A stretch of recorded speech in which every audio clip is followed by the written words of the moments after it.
First of all, they picked a very defensive support in Dazzle. A lot more lane-oriented, a lot more early game focus.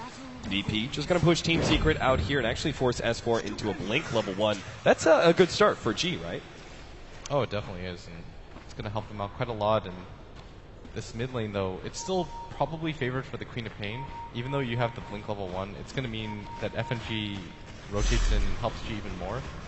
But the Queen of Pain still has kill potential, like we've said before in the past. Once she hits level 6 before the Storm Spirit does, it's incredibly hard to work with. But I might take that back because Storm has the Precision Aura to work with at the same time. Right. That changes everything. Yeah, it may not seem like much, but an extra 5 damage can actually mean all the difference in a 1 versus 1 matchup.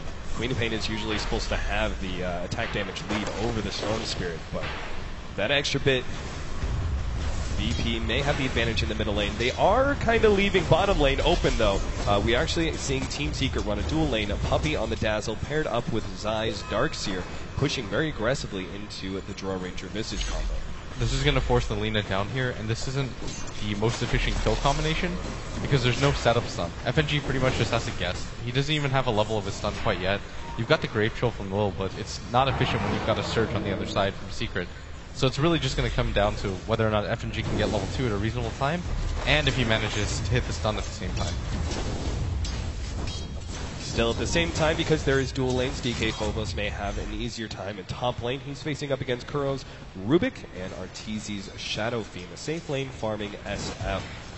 Specifically, why are we seeing the SF in the safe lane over the Queen of Pain? I think they would have just preferred the Queen of Pain to get more aggressive on G mid, and it's one of those heroes that is really safe to play with. Like, Storm is really hard, it's really easy to kill, but at the same time it's incredibly hard for Storm to kill G? He's actually kind of caught here. Zai's going to try and run him down with his Surge. He's going to pick up the first blood here. Yeah, there goes the right click.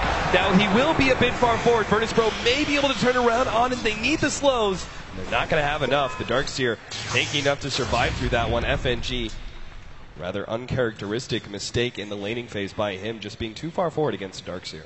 And that's really significant because a Dro isn't farming at all, and she expected to have free farm here, and the Darkseer getting that first kill by himself at the same time is really going to help his progression. Like, he already has the Soul Ring, and this means that he can get aggressive on this bottom lane, and they can pretty much push both supports out of it relatively easily. And Illidan has to keep up in farm with Arteezy because Arteezy getting a lot of farm here means so much more. Puppey going to be slowed down. Light Strike Array does land. He's got the Shell Grave and will get it off in time. Virtus.pro are just going to slowly run him down, though. He gets the last little heal, but it's not enough. So despite